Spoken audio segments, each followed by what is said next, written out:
All right, time to talk a little bit of sports this morning with TSN Bardown's Kirk. Eric, good to see you this morning, and of course setting up our weekend. But before we get into that, let's start with last night. The Leafs taking on the Panthers in Florida. The road trip continues, and they really needed to turn things around after that disappointing outing against the Islanders.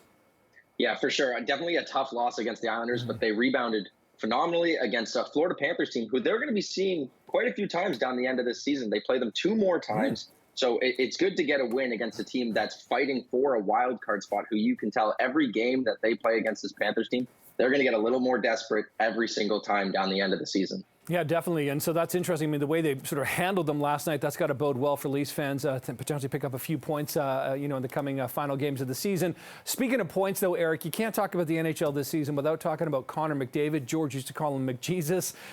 He's really having, the best. He's dreaming of a hockey best-on-best tournament. What is this all about? And you can only imagine the star power. Yeah, and who can really blame him? It's something that I think every fan would love to see. McDavid took inspiration from the World Baseball Classic that just finished up. He saw Mike Trout and Shohei Ohtani duel off against each other where they're usually teammates. So the last time we saw a hockey best-on-best was the World Cup of Hockey when McDavid and Matthews kind of teamed up on that young North America team. So it would be really cool as a fan to see it. But I do see the hurdles from the NHL standpoint, because injury is always a concern, especially when they're not playing for teams that essentially make you money. We just saw it in the World Baseball Classic with Edwin Diaz going down with a season-ending knee injury that required him to get surgery. So I think that's where they kind of need to find the middle ground. If the NHL can find a way to make this like an off-season tournament maybe that is affiliated with them, maybe that's the way to go. But I think the players want it, the fans want it.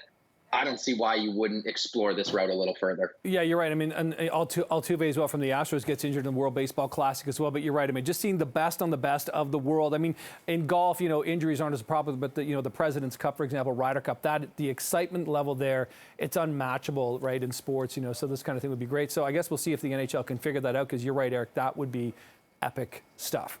Okay, we got to talk Raps. Of course, they're making a push for the playoffs. Their final stretch of home games getting going tonight against the Pistons after that narrow loss to the Pacers on Wednesday. Yeah, and they're really just fighting for that final wild card spot in a tight Eastern Conference race. That 11, 12, 10, 9 seed around there is really all interchangeable. So every win here is very important for the Raptors. Scotty Barnes was seen with a cast on his shooting hand yesterday. A lot of the Raptors' rotational players are kind of fighting that injury bug, and it's just a tough spot for the Raptors to be in. Hopefully they grab one of those final play-in spots. Maybe they get a couple wins and find their way into the playoffs, but it's really going to be an uphill climb once they get to that spot. So this season is a tough one for the Raptors, but we'll see how they handle the rest of the season. Yeah, the last couple of weeks haven't been too bad, but let's just circle back to Scotty Barnes really quickly, Eric. You talk about a cast on his shooting hand. I assume that means he's out of the lineup. Do we know how long he's out for? So he was just questionable for the Pacers game, and he ended up not playing in that game. So I'm assuming we're going to get a same situation tonight where it'll be kind of a game-time decision. He may play, he may not. And can we talk about the Leafs? And I know that's your team when it comes to hockey. It looks like they're shaping up against the Tampa Bay Lightning. How's Tampa been doing recently? Are they sort of firing on all cylinders? Tampa's kind of fumbling down the end of the line here. They've lost some key games to the Senators. They lost earlier. So the Leafs' real goal at the end of the season is just to stay ahead of the Lightning and secure that home ice advantage. You can't catch Boston. You can't change who you're playing in the playoffs. It's going to be Leafs Lightning. You just got to stay ahead of the Lightning and really make sure that if it comes to a Game 7 where the Leafs have constantly lost, at least let it be at home. All right, TSN Bardown's Kirk. Thanks for teeing it all up. Appreciate this. We'll talk next week. In the meantime, have a great weekend. Thanks so much. You too.